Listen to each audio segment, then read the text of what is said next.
Folks, we're talking about boundaries today in video number 2, and you should take a second to set up your notes like so. So what are the different types of states? Territorial morphology is when we look at the shape of states, and this is really the relationship between that state and its shape, size, and relative location. And what does that have to do with the political situation of the state? And so shapes really determine length of boundaries and can affect a lot of things like defense, communication, disputes with neighbors, and internal administration. Russia is the world's largest country, 11% of the Earth's surface, and oftentimes larger states have pools of natural resources. However, they are really hard to defend because their boundaries and borders are so long. So I'm going to speed through these. I'm going to tell you about the positives and negatives here. I suggest that you set your notes up like this. So a compacted state is a round state, equal distance from the center to any border.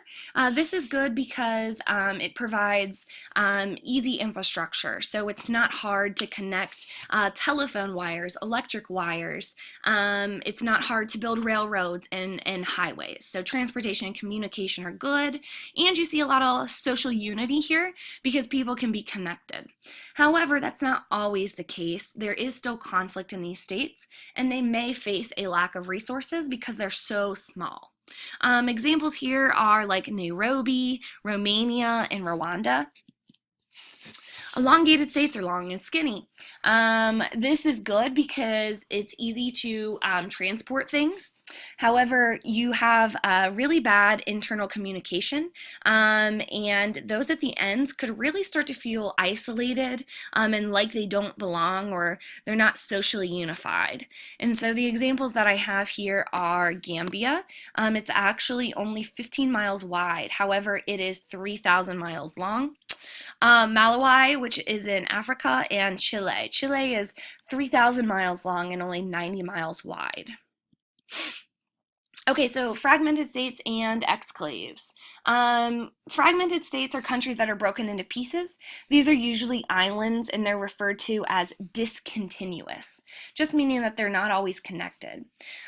So fragmented states could be separated by water or another landmass or state. And so that's what brings us to an exclave. An exclave is a detached piece of a country, and it is completely separated from a state by another state. And so an example here is Alaska. You're familiar with that. Canada is in between the US and Alaska. And then another example is in Russia. Kaliningrad is right here. You can see it on the map where my mouse is. And it is separated by Lithuania and Belarus from Russia. And this is an important territory for Russia because it was a part of Germany. However, the German population fled, and most of the people living there are Russian. So it's important as well because it has the largest naval base for the Russian country on the Baltic Sea. So it's really important, even though it's an exclave, for Russia to keep that. Some positives are that it's difficult for another country to completely occupy your territory when you're fragmented. Think about Indonesia. It has about 13,000 different islands that make up its state. And so it's really hard to occupy 13,000 islands at once. Whoa. However, there are some negatives. Being isolated between separate fragments really leads to separatism. East Timor is an example of that. East Timor is a state that has broken away from Indonesia because they felt unconnected from the country itself. Communication and transportation is hard. It's expensive, and it's just hard to construct. Think about it. You can't wire electrical lines through 13,000 different islands. And lastly, it's really difficult when a disaster happens because it's hard to reach all of the residents of your island at once. And so, as I said, Indonesia is a great example. These 13,000 islands, they spread over 3,000 miles, and they're actually located in 2 oceans. So anyway, as I mentioned, East Timor, they started fighting for their independence in 1975, and they were granted it in 2002. Okay, perforated and enclaves. A perforated state is a country that has an entire state completely inside of it. And so you can see here South Africa and Italy are the only examples of perforated states. An enclave is the state that is within that perforated state.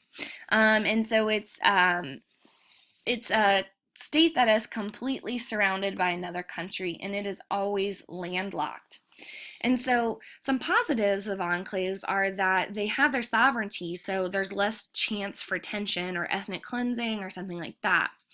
However, the enclave can sometimes get in the way of transportation and communication in the perforated state. So if you think about like maybe the shortest and the least expensive route to run electrical wires or a railroad or a highway would be through that enclave. But these countries have to respect each other's borders, and so South Africa would have to build around the country of Lesotho. And so another disadvantage is that that enclave has to completely depend on the perforated state for trade. So if it is hostile, that could be a really bad situation. So this is true for South Africa and Lesotho because during the apartheid system, when South Africa discriminated against blacks, the country of Lesotho could not function as well as they would like to because they were discriminated against by the South African government. And so another example of an enclave is Vatican City and San Marino, which is right here in Italy. Okay, prorupted states, they look like they have an arm. It's called a protrusion that extends out from the main base. You can see here as well as here. These examples are, this is the Democratic Republic of Congo, and this was prorupted for access to the Atlantic Ocean, you can see here. Nambia, this section right here is called the Caparivi Strip. And this was created by German colonizers to gain access to an internal river here. And so obviously the positive is that there are better access to resources and trade routes. However, these proruptions are oftentimes fought over because they don't seem really like natural boundaries. They were superimposed. So other types of states are landlocked states. Obviously, this is without coastal access to a body of water. So most of the time, these are least developed countries because they have the disadvantage. They have to be on good terms with the surrounding countries to access oceans for trade. So Africa is an example of the region with the most landlocked countries, and oftentimes we see the idea of being landlocked correlate with the wealth of a country. And I mean, you just have to think about it. If you aren't on good terms with the countries that are surrounding you that do have access to a coastal water, you may have to pay an extensive tariff or tax to ship your goods, or you may not be able to use that route at all if you're not on good terms. And so some examples, I said Africa was the region with the most landlocked states. We also see a lot of landlocked states in Central Asia and Latin America. Okay, so microstates are the last thing that we're going to talk about. These are exactly what they sound like, tiny places. And obviously they are at a major disadvantage to the states around them, just like landlocked states, because they have to be on great terms with the countries that they are surrounded by. In addition to that, they run a huge risk of being taken over by an unfriendly neighbor. Okay, how are boundaries established? So first let's talk about these preliminary things that have to happen. First of all, they have to be defined, and this is really the phase where the exact location is legally described and negotiated. So it has to be written down as a legal document. They have to be delimited, and this is when the boundaries definition is drawn on the map, so a cartographer becomes involved. Demarcation is the visible marking of a boundary on the landscape. So this could be with a monument, it could be just on the ground, it could be with a fence, a line, a sign, a wall. I mean, there are so many different ways, but not all boundaries are demarcated because they cost money to do that. And then they also have to be administrated. And this is just the idea that your boundary needs to be protected. And so it has to be enforced by some type of government or people to keep it safe. So a couple of different types of boundaries. Geometric is the use of latitude and longitude to figure out boundaries. And this is typically done with straight lines. Physical boundaries are those natural things like mountains, rivers, and deserts. This might seem really great, however, topographic features do not always stay the same. So rivers change course over time, volcanoes erupt, mountains erode, and so it's not always as good as it seems, I guess. You also have to consider the cooperation that has to occur if a dam or a bridge needs built. And lastly, physical boundaries don't always stop the flow of people and goods. So sometimes they need reinforced. And then cultural boundaries are things like language, ethnicity, religion. So it's really difficult to create these because there's always minorities. Some examples of geographic boundaries are the straight line along the 49th parallel, north latitude, that separates the US from Canada. The Korean boundary is divided at the 38th parallel, and Indonesia and Papua New Guinea are also using a geometric boundary. Sorry about that, I had to take a pause. Okay, so other types of boundaries like physical boundaries. A mountain boundary is the Himalayan mountains. They're the highest mountains in the world, and they separate India from everywhere else, really. And so this is where India gets its title, the subcontinent. A river like the Ohio River separates specific states, you know that. But another example is the Rio Grande. This separates Mexico from Texas here, you can see. And then lastly, a desert boundary is the Saharan Desert.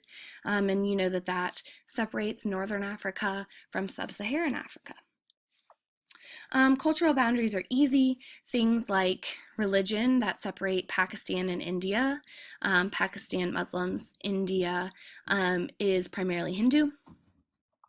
Language separates Spanish countries in South America from this large Portuguese country, Brazil. And religion, so Northern Ireland is mostly Protestant, whereas Ireland is just Catholic. So antecedent boundaries is the idea that boundaries are given to a region before people live there. This is typically in rural situations like the colonial Americas. Think about like the West. Subsequent boundaries are drawn after a population has been established, and they are respectful. They think about established patterns of social, cultural, and ethnic groups. So think about the border between Northern Ireland and Ireland that we just discussed, as well as European borders after World War I, which were primarily based on language. Superimposed boundaries are drawn after population is settled as well. However, they do not pay attention to cultural groups that have already been in existence. So think about the Berlin Conference, when European colonizers arbitrarily divided up pieces of Africa that didn't really think about the people who were living there. And then relic boundaries are national borders that no longer exist. So even though it doesn't exist, it still has left some type of imprint usually on the local culture or environment. So the Berlin Wall is an example, or the division between East and West Germany during the Cold War, or the Great Wall of China. Okay, so there are 4 different types of boundary disputes.